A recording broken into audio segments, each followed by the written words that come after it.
শান্তি, ভাই শান্ত হন। আচ্ছা ঠিক আছে, ওকে, এনাফ ইজ এনাফ, যথেষ্ট হয়েছে, আমরা চলেন এবার আমরা শান্তিপূর্ণভাবে আচরণ করি। অথবা আপনি শান্তি বলে সেখানে সালাম বলে আপনি সেখান থেকে চলে গেলেন, আপনি বের হয়ে গেলেন, আপনি শান্তি অফার করলেন তার প্রতি, আচ্ছা ভাই শান্ত হন। অথবা নিজকে বলেন আচ্ছা ঠিক আছে তুমি শান্ত থাকো, আচ্ছা নিজকে শান্ত রাখলেন। যদি কেউ সালাম বলতে পারে, সালাম কিন্তু আল্লাহ সুবহানাহু ওয়া তাআলা গুণবাচক না। আপনি যদি শান্তি মেনটেন করেন তাহলে আল্লাহ সুবহানাহু ওয়া তাআলা আপনার উপর শান্তি বর্ষণ করবেন। কিছু কিছু মানুষ আছে দেখবেন তাদের কাজই হলো খোঁচানো, এবং তারা আবার জানে কোন কথাটা বললে আপনি রাগান্বিত হবেন, খুব ভালো করে শিখছে তারা। কলিগদের মধ্যে এরকম দেখবেন, দেখলে আপনার এমন একটা খোঁচা মারা কথা বলবে, ওই খোঁচা মারা আপনার সারাটা দিন আজকে মেজাজটা খারাপ থাকবে, কারণ এই কথাটা আপনাকে বলেছে। এমনও আছে অনেক লোক, অথবা 10 বছর পরে আপনার সাথে দেখা হয়েছে, এই তোমারে তো দেখতে আগের মধ্যে, তোমার তো কোনো উন্নতি হয় নাই দেখতেছে, আছে কিনা এরকম লোক আপনাকে দেখলেই।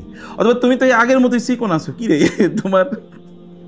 তোমার কোনো স্বাস্থ্য বাড়ে না কেন, তুমি এখনো আগের চাকরি করতেছো, এই আগের বাসায় আছো।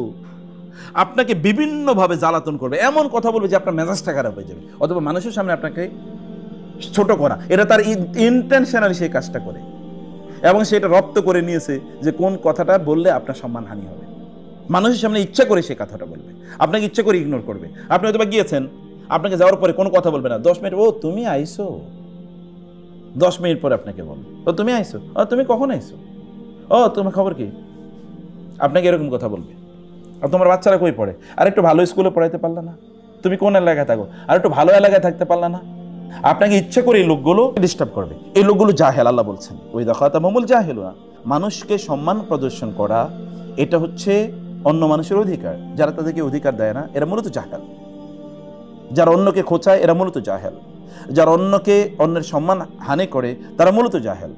এরকম লিস্ট কিন্তু জমা হয়ে গেছে। কিন্তু এই সময় তিনি বলেন কি, সালাম, শান্তি। তিনি শান্তি কিভাবে, শান্তির অর্থ কি? শান্তির একটা অর্থ হলো ভাই আসসালামু আলাইকুম, ভাই ঠিক আছে, এটা বলে তিনি এখান থেকে বের হয়ে গেলেন। অথবা তিনি কি সেখানে খুব শান্ত তিনি থাকলেন। মনে রাখবেন এগুলো কিন্তু ইবাদুর রহমানের বৈশিষ্ট্য।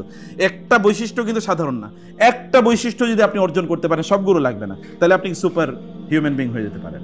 যে কোনো একটা যদি অর্জন করতে পারেন, তোমাদের একটা যেমন খোঁচাচ্ছে এই অবস্থায় আপনি শান্তি, আপনি কিচ্ছু বলছেন না, ওকে আপনি হজম করছেন, করেই দেখেন না কিভাবে শান্তি আপনি পান। সালামা, তারা শান্তি বলবে, তারা হয়তো তাদেরকে বলবে ভাই আচ্ছা ভাই শান্ত হন না, আচ্ছা ভাই শান্ত হন। স্বামী রাগান্বিত হয়েছে, এখন স্ত্রী তাকে বলে তুমি একটু শান্ত হও, তুমি তো অসুস্থ হয়ে যাবা, আচ্ছা আমারই রোগ, তুমি আমাকে মাফ করে দাও, আমি তোমার স্ত্রী। শান্তি কিভাবে শান্তি অফার করে, এখন স্বামী রাগারাগি করছে, এখন স্ত্রী আজকে রান্না বান্নাই বন্ধ করে দিয়েছে, তাতে কি রাগারাগি কমে যাবে নাকি? অথবা তিনি কি করলেন, এবার ব্যাগ গুছিয়ে তারপরে বাপের বাড়িতে চলে গেলেন, তাতে কি রাগারাগি বন্ধ হবে? এখন স্ত্রী খুব খারাপ আচরণ করেছে, এবার স্বামী রাত্রে 3টায় বাসায় এসছে, এসে এরপরে আরেক বিছানে গিয়ে শুয়ে রয়েছে, অথবা তিনি ড্রয়িং রুমে গিয়ে শুয়ে আছেন, অথবা সোফায় শুয়ে আছেন, তাদেরকে শান্তি তৈরি হলো না। আপনার সন্তান আপনার সাথে খারাপ আচরণ করেছে, এরপর 1 সপ্তাহ দিকে তাকানো না, কথা বলেন না, তাদেরকে শান্তি তৈরি হলো? অশান্তি তৈরি হলো। আপনার কলিগের সাথে কথাবার্তা কাটাকাটি হয়েছে, এখন আপনি তাদেরকে তাকানো না, সালাম বিনিময় করেন না, সে যেখানে বসে আপনি তার অন্য জায়গায় বসেন, এবং সে যদি এইদিকে ফিরে বসে তাহলে আপনি এইদিকে ফিরে বসেন, তাদেরকে শান্তি তৈরি হলো? আপনি সালাম বললেন না। মনে রাখবেন, আপনি যে কোনো কথা যদি উত্তর দেওয়ার পরে কিন্তু উত্তর শেষ হবে না। আপনি ওর একটা কথার উত্তর দিলেন, দেওয়ার পরে এরপরে আপনার যাইতে মনে হবে আরও তো 3-4টা উত্তর ছিল, সেগুলো তো দিতে পারতাম। মাথা কেবল ঘুরতে থাকবে, এরপরে দেখবেন বাস হইতে আইসা কি পিছন থেকে হরন দিছে, লাফ দিয়ে উঠবেন। আসলে কারণ কি, আপনি ওই যে মাথায় কেবল ঘুরতেছে, ওই কথা বলা দরকার ছিল, কেবল একটার পিছনে একটা কি বলা দরকার ছিল, এগুলো নিয়ে আপনার মাথায় ঘুরতে থাকবে। আপনি শান্তিতে থাকতেই পারবেন না। অতএব শান্তি পেতে হলে কি করতে হবে? সব কথার উত্তর দেওয়ার প্রয়োজন নাই। শান্তি পেতে হলে সব কথার উত্তর দেওয়ার প্রয়োজন নাই। ওই লোক শান্তি দরকার নাই, কিন্তু আপনার তো শান্তি দরকার আছে কিনা? আপনার শান্তি দরকার আছে, আপনি ফরগেট, ইমিডিয়েটলি ইগনোর ইট, এটা ইগনোর করেন। ইগনোর করলে আপনি বেঁচে যাবেন, উত্তর দিলে আপনি মরে যাবেন। আপনি মরবেনই উত্তর দিলে।